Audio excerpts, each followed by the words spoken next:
બાઇબલના પાનાઓમાં ખબર છે એક મોટું રહસ્ય છુપાયેલું છે. એક એવો સવાલ જે સદીઓથી વિદ્વાનો અને વિશ્વાસુઓને મૂંઝવતો આવ્યો છે. તો આજે આપણે સાથે મળીને પ્રકટીકરણના પુસ્તકમાં ઊંડા ઉતરીશું અને એ જાણવાની કોશિશ કરીશું કે આ 1,44,000 આખરે છે કોણ અને હલવાનની કન્યા કોણ છે.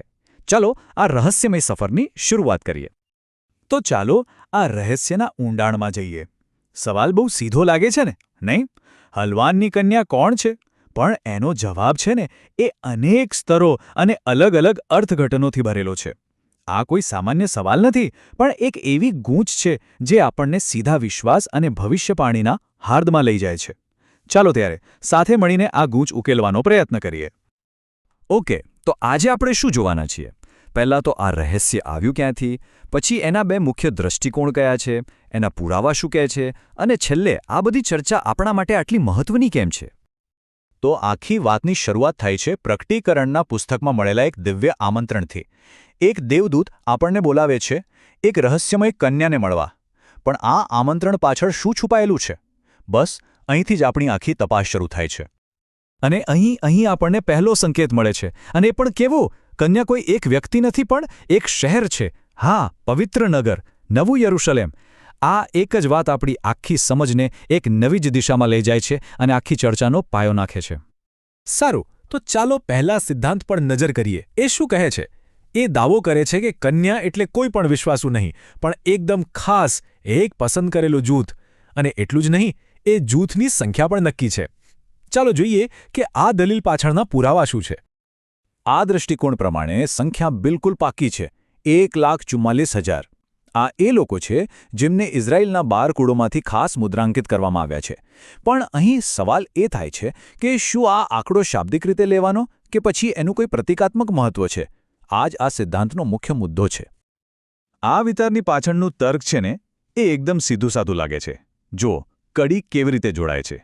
પહેલું, કન્યા એટલે નવું યરુશલેમ. બીજું, શહેરના પાયા ઇઝરાયેલના 12 કુળો પર છે. અને ત્રીજું, એ કુળોમાંથી મુદ્રાંકિત થયેલા લોકોની સંખ્યા છે 1,44,000. તો પછી તાર્કિક રીતે તો એમ જ થયું ને કે કન્યા એટલે 1,44,000. એકદમ સીધું ગણિત. અને આ લોકોને એક ખાસ નામ પણ મળ્યું છે, પ્રથમ ફળો. આ શબ્દ શું બતાવે છે?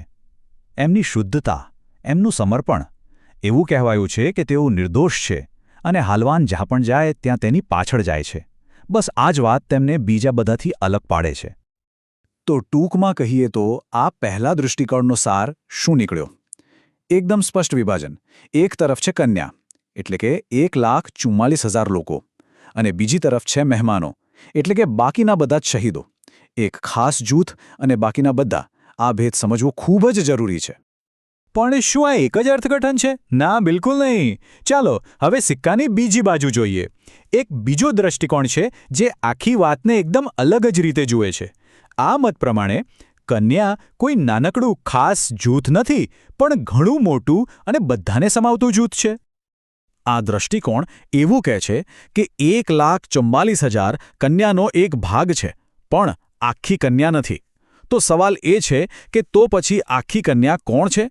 જવાબ છે, ઇતિહાસના દરેક યુગમાં જે કોઈ પણ વ્યક્તિ પોતાના વિશ્વાસ માટે શહીદ થઈ છે એ બધા જ કન્યાનો ભાગ છે. જુઓ, આ કેટલો વ્યાપક વિચાર છે.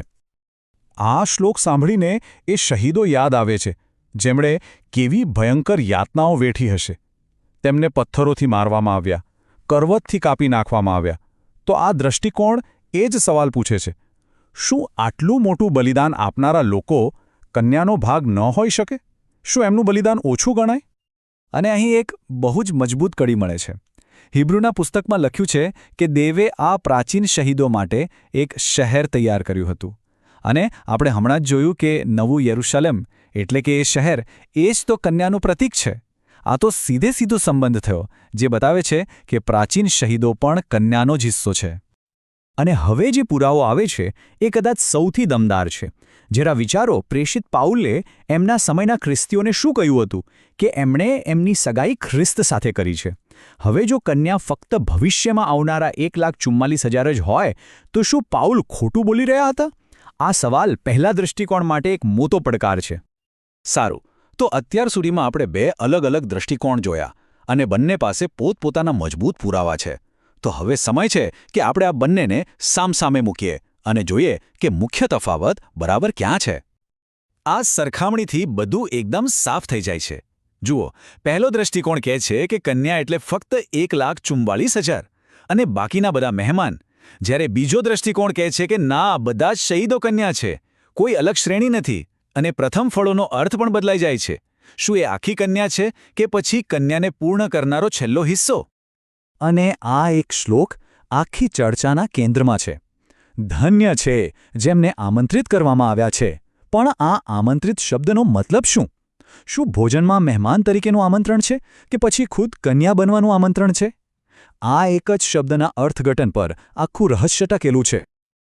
તો સવાલ એ થાય કે આપણે આ બધી ચર્ચા કરી કેમ રહ્યા છે? શું આ ફક્ત કોઈ જૂના પુસ્તકની વાત છે? ના, એવું નથી.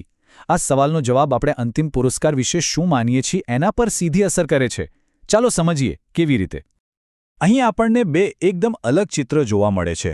જુઓ, પહેલો દૃષ્ટિકોણ શું સૂચવે છે કે ખાસ જૂથ માટે એક ખાસ સન્માન રાખવામાં આવ્યું છે, જ્યારે બીજો દૃષ્ટિકોણ શું કહે છે કે સન્માન બધા માટે છે, જેમણે પણ પોતાના વિશ્વાસ માટે જીવન આપ્યું એ બધા માટે. તો મૂળ તણાવ અહીં છે. શું અંતિમ પુરસ્કારમાં કોઈ ઊંચ નીચ છે કે પછી અંતિમ વફાદારી બતાવનાર દરેક માટે સમાન ગૌરવ છે? એટલે સમજો, આ સવાલ ફક્ત કોઈની ઓળખ શોધવા પૂરતો નથી. આ તો આપણી આખી આધ્યાત્મિક યાત્રાના અંતિમ ધ્યેય વિશે છે. આ સવાલ એ છે કે અંતમાં એક વિશ્વાસુ અને પરમાત્મા વચ્ચેનો સંબંધ કેવો હશે? શું એ અમુક લોકો માટે ખાસ હશે કે પછી બધા માટે સમાન હશે? તો અંતે આ પ્રશ્ન આપણી સામે ઊભો રહે છે. શું અંતિમ અધ્યાયમાં થોડા પસંદગીના લોકો માટે કોઈ વિશેષ ભૂમિકા છે કે પછી એ દરેક માટે એક કાલાતીત પુરસ્કાર છે જેણે પોતાનું સર્વસ્વ આપ્યું? આનો જવાબ એ ફક્ત એક ભવિષ્યવાણી નથી, પણ આપણા વિશ્વાસના પાયાને વ્યાખ્યાયિત કરે છે.